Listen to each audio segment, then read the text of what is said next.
Hi, I'm Johan. Welcome to my channel. I was scrolling around on Marketplace and found a box of indicator clocks. And of course I have to have them. The price was right. I paid 20 bucks, no, not bucks, 20 euro for it. And everybody was sticky.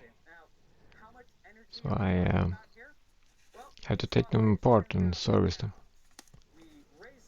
I don't know if servicing indicator clocks is a thing, but I don't want to buy a new one because they're not that good, actually. And if they are good, they're gonna cost you a few hundred. And well, I'm not paying that much money for them. So I started to take them apart. And I figured that if I take one apart, everyone will be the same, but no, they're not the same because they were different bands. This is a Mahr with 100 millimeters, a 0.100 millimeters increments. So it's a pretty accurate.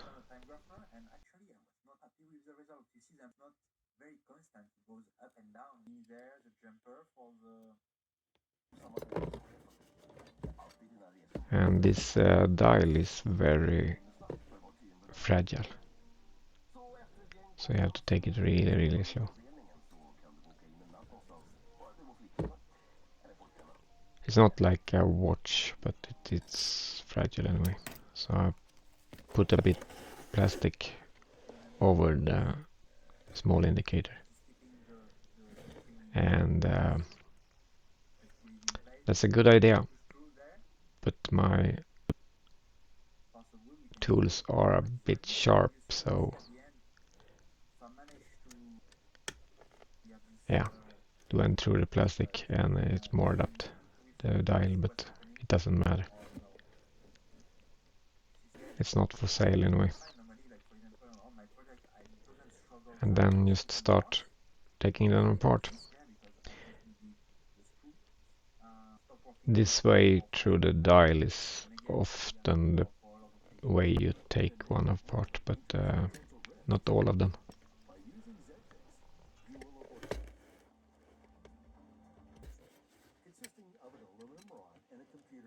Then you just lift it out.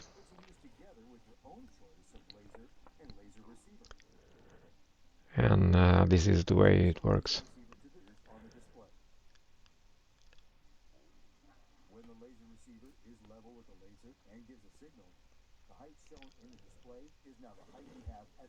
On this brass part, they are actually rubis.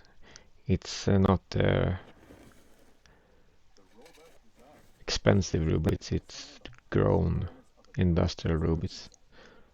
Instead being acting like a bearing. And it's really good, but they have to have oil on them. Otherwise it will get sticky. So just take it apart to be able to clean it.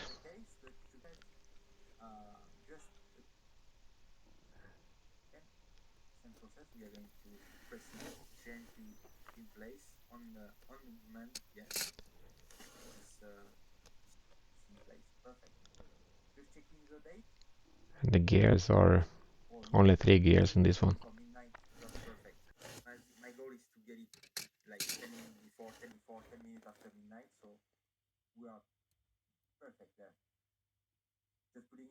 This middle one is for the hand.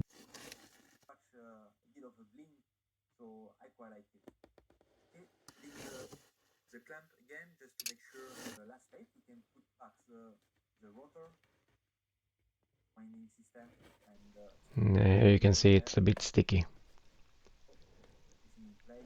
I have to push it out.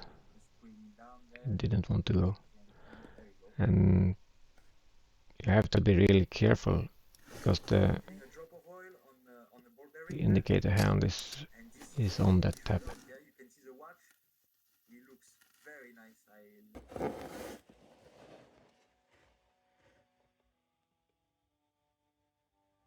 And then this one has a lot of circlips in it. Well, actually 3.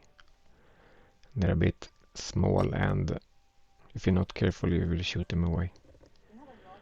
But I'm doing this in a box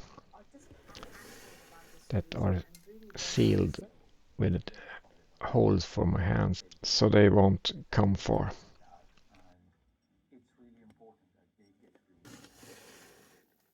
Here you have a bigger circlip.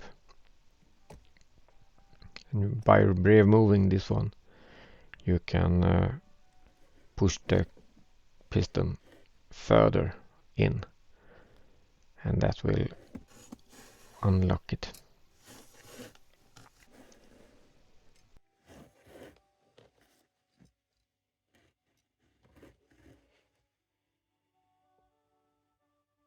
And you can then turn it a bit to get to the smallest circlip on the backside. And this is really small. Not small as an ordinary watch part, but small enough. If this one is going to the floor, you might never have found it again. This wheel is full of grease, old grease, so it's a bit sticky. You can actually tap those out, but you're risking to bend the shaft if you do, and that's not a good thing. And after everything is going through the ultra watch cleaner, and then you're just putting it together again.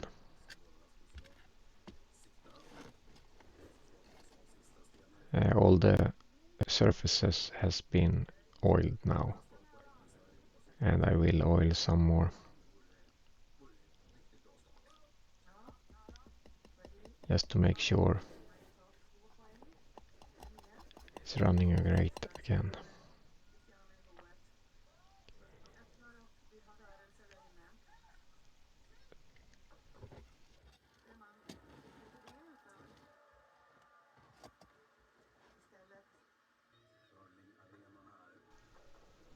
This circlip is, it took me a few tries before I got it in, but eventually it's in. And then some more oil on it. And also in the track. The track is going into the fork yet that you can see beneath it. So it's good to have oil when it's metal against metal.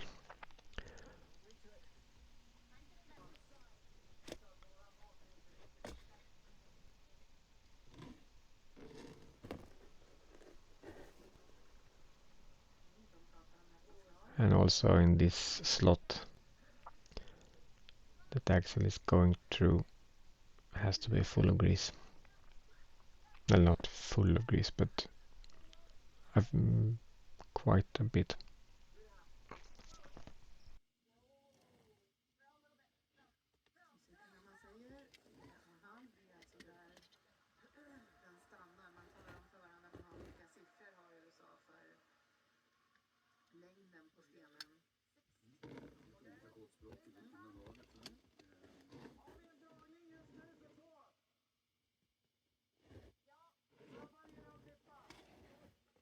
Then you lock it in with the bigger circlip. You can see I have watchmaking clots on my fingers. And that's because I don't want fingers to leave marks, especially on the breastings. And that's not a great thing to do.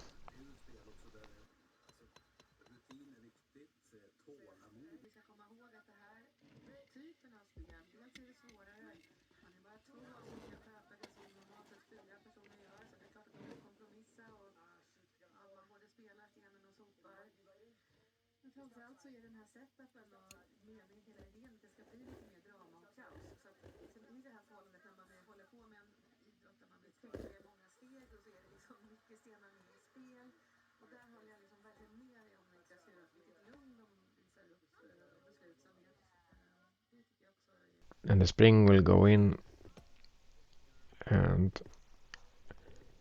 put it in the right place.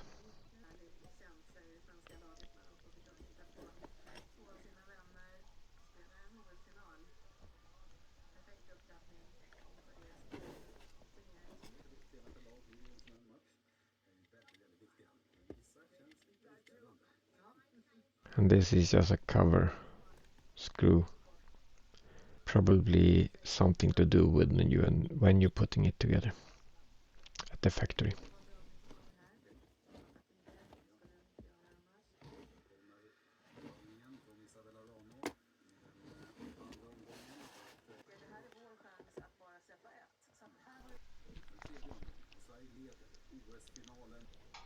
And then we have to put the gear in. And this plate has rubis on it. It's not expensive rubis, but it's grown rubis for clocks and like that. You use them as a bearing in clocks, and you have to be a bit careful. It's very hard material, but it's fragile.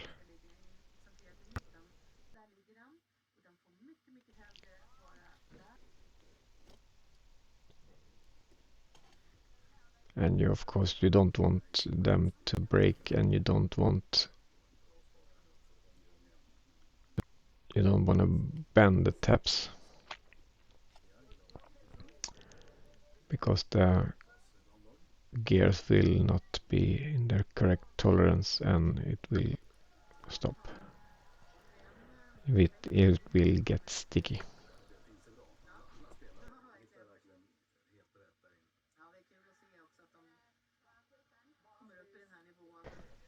So you have to be a bit careful when you're putting them together. But it's 4 things that going in at the same time. And it has to be straight, and it's a bit fiddly, but when everything is aligned right, it will go in pretty easy, and you can turn one thing and everything is moving right. And there you can see it falling into place. And then try it out. See if it's turned. And checking that every tap is okay. And then you put the screw backs in. Not before. You can't force it in, because then you will break the rubis. Or bending the taps for the gears. And this spring is actually just held in by an accenter that you tighten in like that.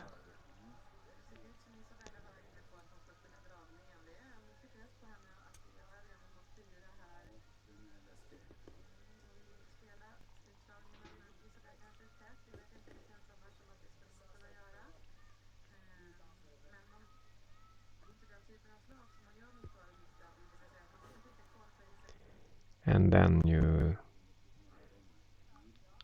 put in the screws at the final resting place. And you should make sure that it's working fine. And of course it has to be oiled.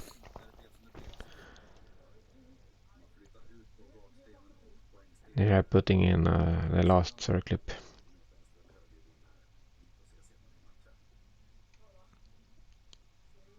some of them is really fiddly and it takes a few tries before you get them in. And this one is not small. Working on a clock can take a lot of time to get them in. You figure out how to put it in.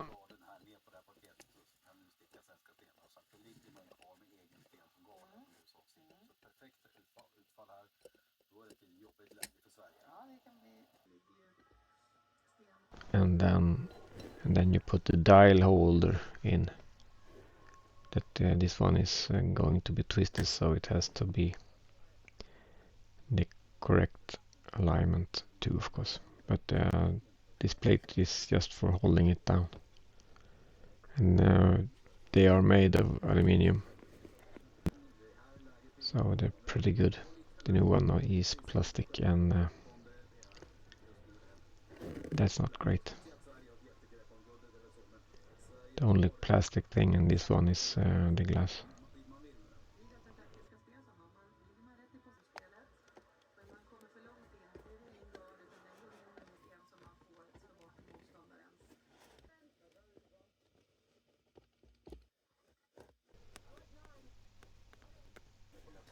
And then you put the dial in, and it should be into a hole that will make it fit perfect, and it will come around when you're twisting the holder like this. Then you put the hands in, and this one is one revolution is 1 millimeter. You place it at 0 and press it down. Still it's moving around a bit, but it doesn't really matter when you're doing this thing if you put the millimeter indicator, this one, at 9, because then it's 1 millimeter below 0, and that's the important thing. Then you press it in. Well, obviously you tap it in.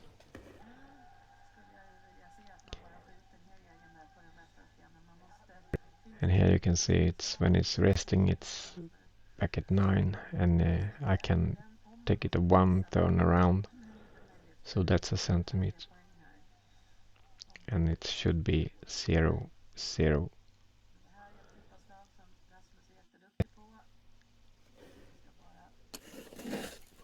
Then you put the glass back on. It's plastic, of course, but yeah, it's scratched up and looks horrible, but for me it doesn't really matter.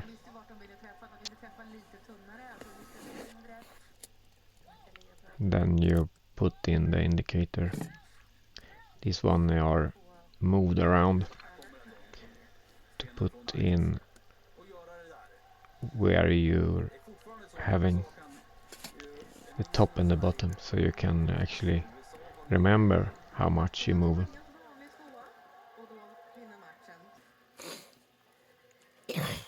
And there you have it. It works okay now, and I'm happy with it. That's all for this one. Hope you liked it. And if you did, why don't you put down a like or a comment? And why don't you subscribe? It's free. And I'm going to post a few of these types of videos now in the winter time. I hope I see you in the next one. Bye.